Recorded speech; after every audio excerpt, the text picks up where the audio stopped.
Today எபிசோட்ல சக்தியே வேலைன்னு தூங்கலான்ட்டு வராங்க. அப்ப பரஞ்சோதி வந்து 2 பேரும் புதுசா கல்யாணம் ஆனவங்க, துணைக்கு நான் இருக்கு அப்படின்னு சொல்லிட்டு சக்தியோட தலகாணியும் பெட்ஷீட்டையும் தரையில படுன்னு சொல்லிட்டு தூக்கி போடுறாங்க. நெக்ஸ்ட் டே மார்னிங் ஆகுது. தென்னமை வந்து வாமிட் பண்றாங்க. சக்தி வந்து ஹாஸ்பிட்டலுக்கு போவோங்கக்கா அப்படின்னு சொல்லிட்டு ஹாஸ்பிட்டலுக்கு கூப்பிட்டு வராங்க. டாக்டர் வந்து உங்க வீட்டுல யாரும் சொல்லவே இல்லையே நீங்க பிரெக்னெண்டா இருக்கீங்கன்ட்டு அப்படின்னு சொல்லிட்டு கேக்குறாங்க. இப்போதைக்கு வீட்டுல யாருக்குமே தெரியாது டாக்டர், தெரியாம பாத்துக்கோங்க அப்படின்னு சொல்லிட்டு சொல்றாங்க. டாக்டரும் ஓகே சொல்றாங்க. சக்தி வந்து பொற்செல்விக்கு கால் பண்றாங்க. பொற்செல்வி வந்து ஃபீலிங்கா பேசுறாங்க.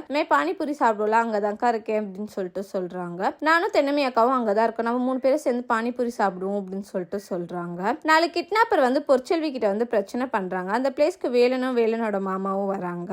வேலன் வந்து அடிக்கலான்றதுக்காக போறாங்க. மாலை போட்டுட்டு அடிக்க கூடாதுப்பா அப்படின்னு சொல்லிட்டு வேலனோட மாமா சொல்றாங்க. வேலன் வந்து மாலையை கழட்டி வைக்கிறாங்க. சக்தி வந்து அதை பாத்துடுறாங்க. பொற்செல்வி வந்து சொல்லியிருப்பாங்க, அக்காவுக்கு இந்த விஷயம் தெரிய வேண்டாமாமான்னு சொல்லிட்டு. வேலனும் சக்திக்கு தெரியாம பாத்துக்கிறாரு. தேங்க்யூ.